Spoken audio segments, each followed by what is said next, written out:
you said two of your clients were assassinated. Why don't you talk about your personal interaction with these individuals, Jaime Roldos and Torrijos?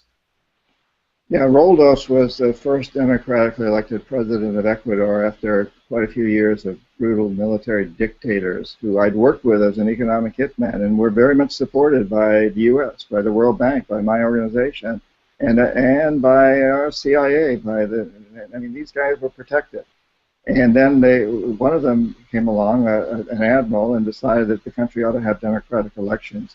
Roldos ran on a platform that said that the oil companies ought to, if they came into his country in big time, which they were doing, especially Texaco, should be very careful to protect the Amazon rainforest where they were drilling, and also should make sure that the Ecuadorian people got a fair share of the profits made from Ecuadorian oil. And both Torrijos and Roldos strongly opposed Operation Condor, which was a CIA operation that supported right-wing dictators in Brazil, Argentina, and Chile, because at the time, it was the height of the Cold War, and it was assumed by Washington that Cuba was trying to take over the continent and turn it all communist, which seems a little absurd today when we think about Cuba. But anyway, that was the belief. Roldos and Torrijos was strongly opposed to Operation Condor and also with these other things. I was sent down. I spent a lot of time with both of them to try to convince them to change their ways, to go along with our system. They didn't. Roldos died when his plane crashed in circumstances that most people believe were not an accident. Torrijos at that time said, "My friend Jaime was killed by the CIA, and I'll probably be next." Less than 3 months later, he also was killed when his plane crashed under very suspicious circumstances, very much like Roldos's. There's no question in my mind, and most people that have really been close to the situation, that those were both assassinations. In fact, I was just giving a TEDx talk in Michigan last week, and one of the other speakers was a former Marine, Major General in the Marine Corps, who was another speaker and had been in Panama at the time. And I asked him, I said, "So what do you think happened to Torrijos?" And he said, "Oh, he was assassinated." And I said, "Well, General, are you sure?" And he said, "Nothing's 100%, but I'd say 98% certain, yes." And I said, "Who do you think did it?" And he said, "Well, I think Noriega, who replaced Torrijos, did it." And I said, "Well, but wasn't Noriega a CIA asset?" And he said, "Well, yeah, he was at times." We don't know exactly who was behind those murders, but I don't think there's almost no question by anybody who's knowledgeable in this that they were both assassinated. Now, I remember when you talked about our elected officials being vulnerable, and this is in our country, in the United States. They're vulnerable to influence and assassination, you know, via publicity or in the public eye. But these people were assassinated overseas, right? So you see these politicians be assassinated. That's the stick. So they come to you with the EHM, and you have the carrot. You have, you know, whatever special deal you're going to offer them, or whatever they want, or whatever their vices may be. That's their carrot. And if they refuse and they stand on principle, there's the stick. So when the system operates like that, how many individuals would really stand up and be willing to go alone and be out there and be crushed? It's a critical question. People often ask me, didn't I have a difficult job convincing these presidents to basically exploit their own countries and their own people? And the answer is no. In most cases, I didn't. I'm offering them these huge loans, which are going to make them and their families wealthy. There's all kinds of systems set up so that they get money back, usually legally. I can get into that more detail if you want. But and at the same time, I'm reminding them that, and incidentally, the CIA's own website and recently declassified documents admit that the agency participated in the overthrow or assassination of Prime Minister Mossadegh of Iran, President Arbenz of Guatemala, and Diem of Vietnam, Lumumba of the Congo. Perhaps best known of all is President Allende of Chile, who was replaced by a brutal dictator who was a huge supporter of Operation Condor, oversaw the murder of tens of thousands of his people, and was praised by Secretary of State Henry Kissinger as a great supporter of capitalism.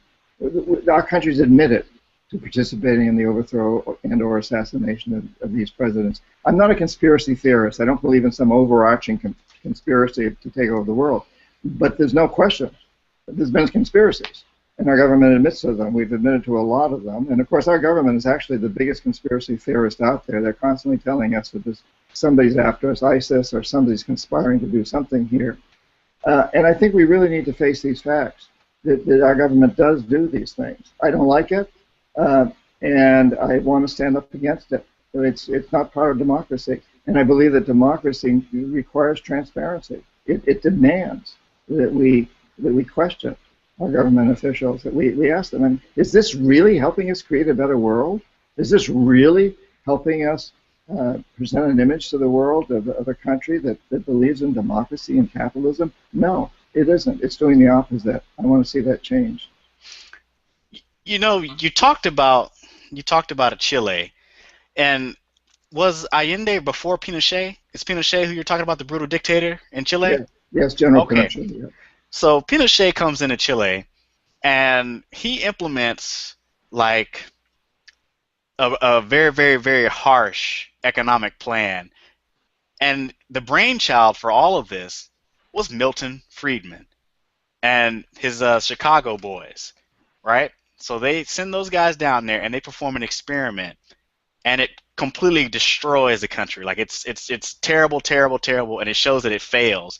Yet you said at the time that people were praising this man and praising all the things he was doing there all the way through when it was producing outwardly terrible results. Right. But it was producing really good results for our corporations. So one of the main reasons that Allende was overthrown and that Operation Condor was put into effect was because of corporations like ITT, which you may not have even heard of these days, but that was a company that had huge power in the United States at the time, the big communications company. Harold Janine, who was their CEO, was on the cover of Time. He was very, very well known. It was a very powerful company. Anaconda Copper, which was a bigger U.S. corporation that was taking copper out of Chile. There were many other companies like that. And throughout the hemisphere, there were a lot of oil companies and other big companies that wanted to see policies put into place that supported huge corporations at the expense of local companies and local people. And so that was the justification for, well, that was the reason behind a lot of this. The justification was communism. That these people were accused, Allende was accused of being a communist. He was a socialist, but he wasn't a communist. Torrijos and Roldos, who I knew personally well, didn't like communism. They didn't like the Soviet Union. They tended to be socialistic. They wanted socialistic policies. They wanted their people to get a fair share of the profits from these extraction companies. They wanted to have better education systems, better healthcare systems, but they were not communist by any means. And there's really, as we look back, there's really no evidence that Cuba was really trying to spread communism. Yes, Castro was talking a lot about such things and promoting a philosophy that was really more socialistic than communist. But he was supported by Russia.